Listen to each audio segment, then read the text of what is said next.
If we want to understand the uniqueness of Yom Kippur and how Yom Kippur affects us in a way that no other day on the Jewish calendar does, we have to take a step back first and understand the principle of Teshuvah.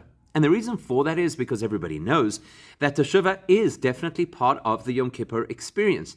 Teshuvah meaning returning to God, or as most people translate it, repentance. Now, our sages tell us that there is a special time of the year when we can access God in a different way to any other time of the year, where if we do Teshuvah, it has far more impact and it is easier to achieve. When is that time of the year? The sages tell us the 10 days between Rosh Hashanah and Yom Kippur. The only thing is, there are not 10 days between Rosh Hashanah and Yom Kippur. You can check this on your local Jewish calendar. There are only 7 days. So what are the sages telling us?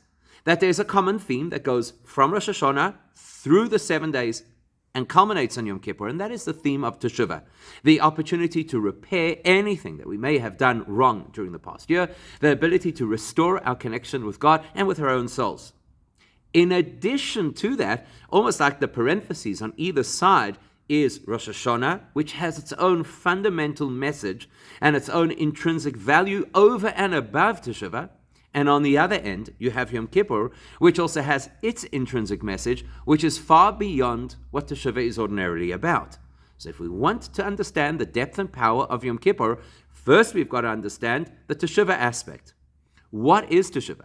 And what does it do for us? And where would we have moved from Rosh Hashanah until Yom Kippur in order to get the real value and power of Yom Kippur? Remember, there is a view in the Talmud that says just the day of Yom Kippur itself is already an energy of atonement. That implies even before we've done anything.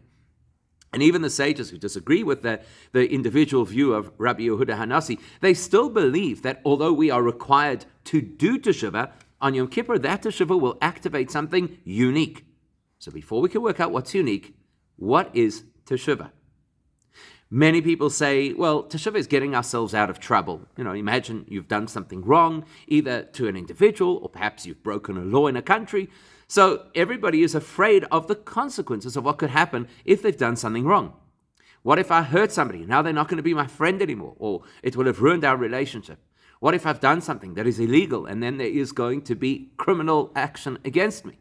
So most people think of Teshuvah as a process which we use to get ourselves out of trouble. If we make amends, if we set the record straight, if we show contrition, then maybe they won't be so harsh with us when it comes to punishment.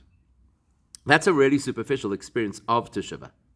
A far deeper experience of Teshuvah is that Teshuvah allows us an opportunity to cleanse, to expunge our record.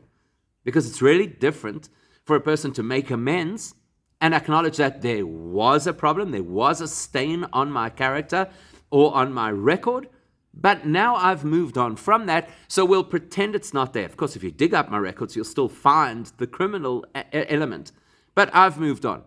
Teshuvah is beyond that. Teshuvah is such a powerful experience that allows us the opportunity to cleanse the records, as if that event never happened.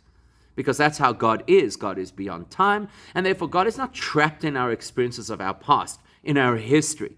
He can genuinely give us the opportunity, not just to turn the clock back, but to redefine our reality as if something hadn't happened. So if we do Teshuvah properly, which we're supposed to do, and it's quite a challenge to achieve this, then our experience is the bad is gone. It's like it never existed. The truth of the matter is, there's an even more advanced form of Teshuvah than that. The sages in the Talmud speak about the possibility that if a person does a really enthusiastic Teshuvah, which is driven by love of God and a wish to reconstruct our relationship with God, then it is possible that even the bad things of our history, not only are they neutralized, cancelled, removed from the record, but they actually are redefined as credits.